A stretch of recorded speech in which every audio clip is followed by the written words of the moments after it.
If you've ever been in a quilt shop, it can be overwhelming to see all the different options of fabric that are available.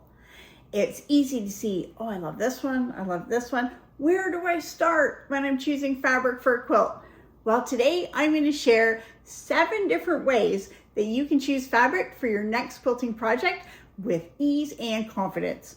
Welcome to ELIZABETH Studio. My name is Elizabeth and I help you make beautiful things with quilting, pojagi, and embroidery. So if you're really overwhelmed and you don't know where to start, then the easiest option is to pick just 2 fabrics for your quilt. Now, this assumes that your quilt pattern will adapt to 2 fabrics, but there are lots of patterns out there that you can make using only 2 fabrics. Classic color combinations are red and white or blue and white, but you don't have to be limited by just those. You could go with 2 really fun, a pattern and a solid. You can do 2 solids, 2 patterns. There's a lot of different options, but picking just 2 fabrics that you know have contrast and they work together, that is going to give you a great result. So 2 fabrics is the easiest option, but lots of times you'll want quilts with more than 2 fabrics. So the next suggestion I have is to choose 1 feature fabric, a fabric that you really like, it has pattern, it has different colors, and then use that as your base. So for example, if I like this fabric, and this is a fun little camping fabric, it has little trailers and bears, then I could use this as a fabric and then look for other fabrics to coordinate with it. Now, the one nice thing, if you have a feature fabric that you like, the fabric designers have gone to the trouble to show you all the different colors that are used. So if you look on the selvage, you're gonna find a little row. They're not all fun trees like this. Sometimes they'll be circles, but circles with all the colors that are used in this fabric. So then you can use that to try and match. Oh, this yellow matches the yellow that's used in here, or this green matches the green that's used in here. So now I could use these fabrics as a combination. And so I've taken the work that this artist has already done to create this design and expanded that. Now, if you have a really busy, big pattern fabric that you love, but it doesn't really fit into your overall quilt pattern, maybe it's too big, then sometimes you don't even have to use your feature fabric. It's just your inspiration and your guide, and it gives you your other fabric combination. So whether you use it or not, picking one big print or feature fabric that you love and then using that as your inspiration is a great method that I do use a lot. If you're looking for a quilt pattern that is perfect for using 1 feature fabric and then a couple other contrasting fabrics, then I have a pattern, Easy Squares quilt pattern, and this is a free pattern available. You can click the link below, and it's perfect for beginners or anyone who's trying to try out a new color combination, or just if you need a quick and easy last minute quilt, it's a good choice. The third way to choose your fabric is to use a fabric collection. Using a fabric collection is not cheating.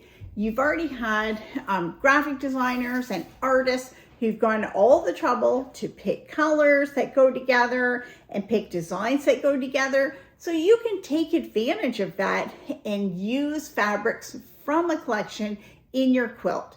And when you do this, you already know they're going to blend together nicely. You know you're going to like it if you love that fabric collection. That is another great choice.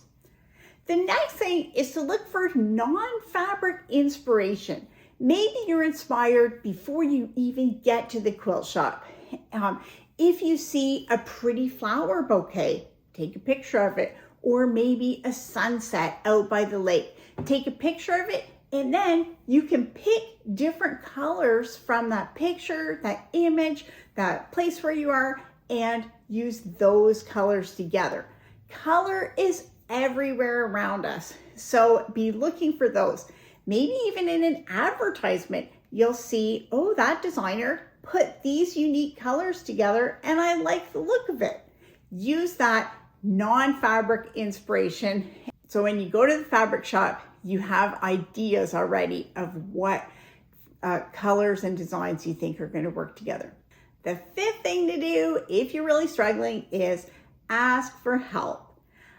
Most of the people that work in quilt shops are not there to get rich. They're doing it because they love fabric, they love color, and they love quilting, and they will probably be happy to help you pick fabrics for your quilt. If they're not, go to another quilt shop. But they should be happy to help you choose fabrics. And this is something that they do all day long. They know what's in the store. They know if you're looking for a particular shade of purple, it's like, oh, we have this over on this back shelf. It might work. So ask for somebody there to help you. And sometimes even other customers can get involved in helping you pick fabrics. Other quilters are always ready to give their 2 cents. And if you don't live near a quilt shop or you don't have quilters nearby, then maybe in an online group, say, hey, I'm thinking about this. Anybody have any suggestions of fabric that I can use? And people will be sure to tell you what they think. If you're feeling super brave, then try maybe ordering from a shop and say, I want to make a quilt. These are the fabric requirements, and I want maybe this color scheme or this kind of feeling, and let them choose all the fabrics for you and send it to you. It'll be like a mystery kit that is only available to you. So that could be another fun challenge. So maybe you've been quilting for a while and you think, ooh, I don't really need to go to the fabric store. I have a lot of stuff at home. Well, then number 6 is the choice for you.